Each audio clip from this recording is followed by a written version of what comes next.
पाठ 6 पंच परमेश्वर। जुम्मन शेख और अलगू चौधरी में गाढ़ी मित्रता थी। साझे में खेती होती थी, कुछ लेन देन में भी साझा था। एक दूसरे पर अटल विश्वास था। जुम्मन जब हज करने गए तो अपना घर अलगू को सौंप गए थे और अलगू जब कभी बाहर जाते तो जुम्मन पर अपना घर छोड़ देते थे।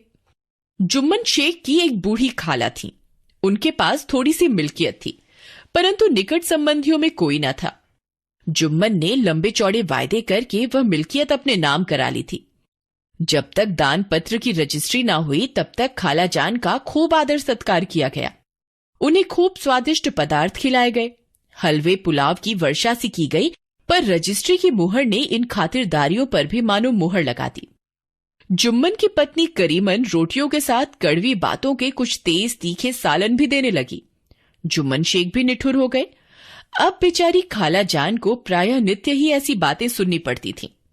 बुढ़िया न जाने कब तक जिएगी। 2-3 बीघे ऊसर क्या दे दिया, मानो मोल ले लिया है। बघारी दाल के बिना रोटियां गले नहीं उतरती। जितना रुपया इसके पेट में झोंक चुके उतने से तो अब तक गांव मोल ले लेते। कुछ दिन खाला जान ने सुना और सहा, पर जब ना सहा गया तब जुम्मन से शिकायत की। जुम्मन ने गृह स्वामिनी के प्रबंध में दखल देना उचित न समझा। कुछ दिन तक और यूं ही रो धोकर काम चलता रहा। अंत में एक दिन खाला ने जुम्मन से कहा, बेटा तुम्हारे साथ मेरा निर्वाह न होगा, तुम मुझे रुपए दे दिया करो, मैं अपना पका खा लूंगी। जुम्मन ने धृष्टता के साथ उत्तर दिया, रुपए क्या यहां फलते हैं? खाला ने नम्रता से कहा, मुझे भी कुछ रूखा सूखा चाहिए कि नहीं? जुम्मन ने गंभीर स्वर से जवाब दिया, तो कोई ये थोड़े ही समझा था कि तुम मौत से लड़कर आई हो। खाला बिगड़ गई। उन्होंने पंचायत करने की धमकी दी। जुम्मन हंसा, जिस तरह कोई शिकारी हिरन को जाल की तरफ जाते देखकर मन ही मन हंसता है। वह बोला, हाँ जरूर पंचायत करो, फैसला हो जाए। मुझे भी रात दिन की खटपट पसंद नहीं। पंचायत में किसकी जीत होगी, इस विषय में जुम्मन को कुछ भी संदेह न था। आसपास के गांव में ऐसा कौन था जो उसके अनुग्रहों का ऋणी न हो? ऐसा कौन था जो उसको शत्रु बनाने का साहस कर सके? किसमें इतना बल था जो उसका सामना कर सके? आसमान के फरिश्ते तो पंचायत करने आएंगे नहीं। इसके बाद कई दिन तक बूढ़ी खाला हाथ में एक लकड़ी लिए आसपास के गांव में दौड़ती रही। कमर झुककर कमान हो गई थी। एक एक पग चलना दूभर था, मगर बात आ पड़ी थी। उसका निर्णय करना जरूरी था। चारों ओर से घूम घाम कर बेचारी अलगू चौधरी के पास आई, लाठी पटक दी और दम लेकर बोली, बेटा तुम भी पल भर के लिए मेरी पंचायत में चले आना। मुझे बुलाकर क्या करोगी? गांव के कई आदमी तो आएंगे ही। अपनी विपत तो सबके आगे रोवाई, अब न आने का अख्तियार उनको है। यूं आने को आ जाऊंगा, मगर पंचायत में मुंह ना खोलूंगा। क्यों बेटा? अब इसका क्या जवाब दूं? अपनी खुशी। जुम्मन मेरा पुराना मित्र है, उससे बिगाड़ नहीं कर सकता। बेटा क्या बिगाड़ के डर से ईमान की बात न कहोगे? अलगू इस सवाल का कोई उत्तर न दे सके, पर उनके हृदय में ये शब्द गूंज रहे थे। संध्या समय एक पेड़ के नीचे पंचायत बैठी। शेख जुम्मन ने पहले ही फर्श बिछा रखा था। उन्होंने पान, इलायची, हुक्के, तंबाकू आदि का प्रबंध भी किया था। हाँ, वे स्वयं अलगू चौधरी के साथ जरा दूर बैठे हुए थे। पंच लोग बैठ गए तो बूढ़ी खाला ने विनती की, पंचों आज 3 साल हुए, मैंने अपनी सारी जायदाद अपने भांजे जुम्मन के नाम लिख दी थी। इसे आप लोग जानते ही होंगे। जुम्मन ने मुझे रोटी कपड़ा देना कबूल किया। साल भर तो मैंने इसके साथ रो धोकर काटा, पर अब दिन रात का रोना नहीं सहा जाता। मुझे न पेट की रोटी मिलती है न तन का कपड़ा। बेबस बेवा हूं, कचहरी दरबार नहीं कर सकती। तुम्हारे सिवा और किसे अपना दुख सुनाऊं?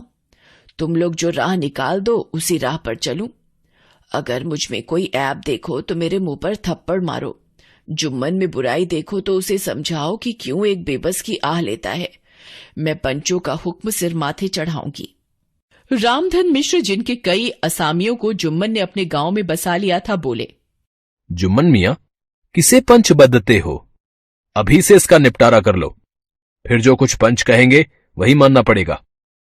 जुम्मन को इस समय सदस्यों में विशेषकर वही लोग दिख पड़े जिनसे किसी न किसी कारण उसका वैमनस्य था। जुम्मन बोले, पंचों का हुक्म अल्लाह का हुक्म है। खाला जान जिसे चाहे उसे बदें, मुझे कोई उजर नहीं। खाला ने चिल्लाकर कहा, अरे अल्लाह के बंदे, पंचों का नाम क्यों नहीं बता देता? कुछ मुझे भी तो मालूम हो।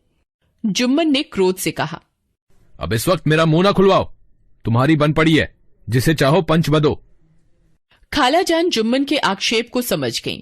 वे बोली, बेटा खुदा से डरो, पंच न किसी के दोस्त होते हैं न किसी के दुश्मन। कैसी बात कहते हो? और किसी पर तुम्हारा विश्वास ना हो तो जाने दो। अलगू चौधरी को तो मानते हो, लो मैं उन्हीं को सरपंच बदती हूं। जुम्मन शेख आनंद से फूल उठे, परंतु भावों को छिपाकर बोले, अलगू ही सही, मेरे लिए जैसे रामधन वैसे अलगू। अलगू इस झमेले में फंसना नहीं चाहते थे। वे कन्नी काटने लगे, बोले, खाला तुम जानती हो कि मेरी जुम्मन से गाढ़ी दोस्ती है। खाला ने गंभीर स्वर में कहा, बेटा दोस्ती के लिए कोई अपना ईमान नहीं बेचता। पंच के दिल में खुदा बसता है। पंचों के मुंह से जो बात निकलती है वो खुदा की तरफ से निकलती है। अलगू चौधरी सरपंच हुए। रामधन मिश्र और जुम्मन के दूसरे विरोधियों ने बुढ़िया को मन में बहुत कोसा। जुम्मन को पूरा विश्वास था कि अब बाजी मेरी है, अतएव शांत चित्त होकर बोले, पंचों 3 साल हुए, खाला जान ने अपनी जायदाद मेरे नाम कर दी थी। मैंने उन्हें एवज में खाना कपड़ा देना कबूल किया था। खुदा गवाह है, आज तक मैंने खाला जान को कोई तकलीफ नहीं दी। मैं उन्हें अपनी मां के समान समझता हूं। उनकी खदमत करना मेरा फर्ज है, मगर औरतों में जरा अनबन रहती है, इसमें मेरा क्या बस है। खाला जान मुझसे माहवार खर्च अलग मांगती हैं। जायदाद जितनी है वो पंचों से छिपी नहीं। उससे इतना मुनाफा नहीं होता है कि माहवार खर्च दे सकूं। इसके अलावा समझौते में माहवार खर्च का कोई जिक्र नहीं तो मैं भूल कर भी इस झमेले में ना पड़ता। बस मुझे यही कहना है, आइंदा पंचों को अधिकार है, जो फैसला चाहें करें। अलगू चौधरी को हमेशा कचहरी से काम पड़ता था, अतएव वह पूरा कानूनी आदमी था। उसने जुम्मन से जिरह शुरू की। एक एक प्रश्न जुम्मन के हृदय पर हथौड़े की चोट की तरह पड़ता था। रामधन मिश्र इन प्रश्नों पर मुग्ध हुए जाते थे। जुम्मन चकित थे कि अलगू को क्या हो गया। अभी यह अलगू मेरे साथ बैठा हुआ कैसी कैसी बातें कर रहा था, इतनी देर में ऐसी काया पलट हो गई कि मेरी जड़ खोदने पर तुला हुआ है। ना मालूम कब की कसर यह निकाल रहा है। क्या इतने दिनों की दोस्ती कुछ भी काम ना आएगी? जुम्मन शेख तो इसी संकल्प विकल्प में पड़े हुए थे कि इतने में अलगू ने फैसला सुनाया। जुम्मन शेख, पंचों ने इस मामले पर विचार किया। उन्हें यह नीति संगत मालूम होता है कि खाला जान को माहवार खर्च दिया जाए। हमारा विचार है कि खाला की जायदाद से इतना मुनाफा अवश्य होता है कि माहवार खर्च दिया जा सके। बस यही हमारा फैसला है। इस फैसले ने अलगू और जुम्मन की दोस्ती की जड़ हिला दी। अब वे साथ साथ बातें करते नहीं दिखाई देते। इतना पुराना मित्रता रूपी वृक्ष सत्य का एक झोंका भी ना सह सका। सचमुच वह बालू की ही जमीन पर खड़ा था। जुम्मन के चित्त में मित्र की कुटिलता 8 पहर खटका करती थी। उसे हर घड़ी यही चिंता रहती थी कि किसी तरह बदला लेने का अवसर मिले। दैवयोग से जुम्मन की पंचायत के 1 महीने बाद अलगू की बैलों की जोड़ी का एक बैल मर गया। जुम्मन ने दोस्तों से कहा, यह दगाबाजी की सजा है। अब अकेला बैल किस काम का? उसका जोड़ बहुत ढूंढा गया पर ना मिला। निदान यह सलाह ठहरी कि इसे बेच डालना चाहिए। गांव में एक समझू साहू थे। वह इक्का गाड़ी हाँकते थे। गांव से गुड़ घी लाद कर मंडी ले जाते। मंडी से तेल नमक भर लाते और गांव में बेचते। इस बैल पर उनका मन ललचाया। उन्होंने सोचा, यह बैल हाथ लगे तो दिन भर में बेखटके 3 खेप हो। आजकल तो एक ही खेप में लाले पड़े रहते हैं। बैल देखा, गाड़ी में दौड़ाया, मोल तोल किया और उसे लाकर द्वार पर बांध ही दिया। 1 महीने में दाम चुकाने का वायदा ठहरा। चौधरी को भी गरज थी ही, घाटे की परवाह न की। समझू साहू ने नया बैल पाया तो लगे उसे रगेदने। वह दिन में 3-3, 4-4 खेपे करने लगे। न चारे की फिक्र थी न पानी की, बस खेपों से काम था। एक दिन चौथी खेप में साहू जी ने दूना बोझा लादा। दिन भर का थका जानवर पैर न उठते थे, पर साहू जी कोड़े फटकारने लगे। बस फिर क्या था। बैल कलेजा तोड़कर चला। कुछ दूर दौड़ा और चाहा कि जरा दम ले लूं, पर साहू जी को जल्द पहुंचने की फिक्र थी। अतएव उन्होंने बड़ी निर्दयता से कई कोड़े फटकारे। बैल ने एक बार फिर जोर लगाया, पर अब की बार शक्ति ने जवाब दे दिया। वह धरती पर गिर पड़ा और ऐसा गिरा कि फिर न उठा। साहू जी ने बहुत पीटा, टांग पकड़कर खींचा, नथनों में लकड़ी ठूस दी, पर कहीं मृतक भी उठ सकता है। तब साहू जी को कुछ शक हुआ। उन्होंने बैल को गौर से देखा, खोलकर अलग किया और सोचने लगे कि गाड़ी कैसे घर पहुंचे। 200-250 रुपए कमर में बंधे थे। इनके सिवा गाड़ी पर कई बोरे नमक के थे, अतएव छोड़कर जा भी न सकते थे। लाचार बेचारे गाड़ी पर ही लेट गए, वहीं रत जगह करने की ठान ली। चिलम भरी और फिर हुक्का पिया। इस तरह साहू जी आधी रात तक नींद को बहलाते रहे। अपनी जान में तो वह जागते ही रहे। पौ फटते ही जो नींद टूटी और कमर पर हाथ रखा तो थैली गायब। घबराकर इधर उधर देखा तो कई कनस्तर तेल भी नदारद। अफसोस में बेचारे ने सिर पीट लिया। प्रातःकाल रोते बिलखते घर पहुंचे। सहुआइन ने जब यह बुरी सुनावनी सुनी तब पहले तो रोई, फिर अलगू चौधरी को गालियां देने लगी। निगोड़े ने ऐसा कुलच्छनी बैल दिया कि जन्म भर की कमाई लुट गई। इस घटना को कई महीने बीत गए। अलगू जब अपने बैल के दाम मांगते तब साहू और सहुआइन दोनों ही झल्लाए हुए कुत्ते की तरह चढ़ बैठते और अंड बंड बकने लगते।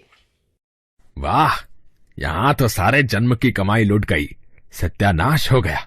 इन्हें दामों की पड़ी है। मुर्दा बैल दिया था, उस पर दाम मांगने चले हैं।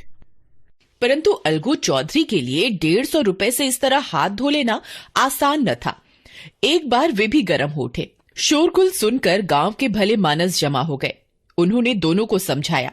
वे परामर्श देने लगे कि इस तरह से काम न चलेगा, पंचायत कर लो, जो कुछ तय हो जाए उसे स्वीकार कर लो। साहू जी राजी हो गए। अलगू ने भी हामी भर ली। पंचायत बैठ गई तो रामधन मिश्र ने कहा, अब देरी क्या है, पंचों का चुनाव हो जाना चाहिए। बोलो चौधरी, किस किस को पंच बदते हो? अलगू ने दीन भाव से कहा, समझू साहू ही चुन लें। समझू खड़े हुए और कड़क कर बोले, मेरी ओर से जुम्मन शेख। जुम्मन का नाम सुनते ही अलगू चौधरी का कलेजा धक धक करने लगा, मानो किसी ने अचानक थप्पड़ मार दिया हो। रामधन अलगू के मित्र थे। वह बात को ताड़ गए। पूछा, क्यों चौधरी, तुम्हें कोई उजर तो नहीं? चौधरी ने निराश होकर कहा, नहीं, मुझे क्या उजर होगा। पंचों ने दोनों पक्षों से सवाल जवाब करना शुरू किया। बहुत देर तक दोनों दल अपने अपने पक्ष का समर्थन करते रहे। अंत में जुम्मन ने फैसला सुनाया, अलगू चौधरी और समझू साहू, पंचों ने तुम्हारे मामले में अच्छी तरह विचार किया। समझू को उचित है कि बैल का पुराना दाम दें। जिस वक्त उन्होंने बैल लिया उसे कोई बीमारी न थी। अगर उसी समय दाम दे दिए जाते तो आज समझू उसे फेर लेने का आग्रह न करते। बैल की मृत्यु केवल इस कारण से हुई है कि उससे बड़ा कठिन परिश्रम लिया गया और उसके दाने पानी का कोई अच्छा प्रबंध न किया गया। अलगू चौधरी फूले न समाये, उठ खड़े हुए और जोर से बोले, पंच परमेश्वर की जय। इसके साथ ही चारों ओर से प्रतिध्वनि हुई, पंच परमेश्वर की जय। थोड़ी देर बाद जुम्मन अलगू के पास आए और उनके गले से लिपट कर बोले, भैया, जब तुमने मेरी पंचायत की तब से मैं तुम्हारा प्राण घातक शत्रु बन बैठा था, पर आज मुझे ज्ञात हुआ कि पंच के पद पर बैठकर न कोई किसी का दोस्त होता है न दुश्मन। न्याय के सिवा उसे और कुछ नहीं सूझता। आज मुझे विश्वास हो गया कि पंच की जुबान से खुदा बोलता है। अलगू रोने लगे। इस पानी से दोनों के दिलों का मैल धुल गया। मित्रता की मुरझाई लता फिर हरी हो गई।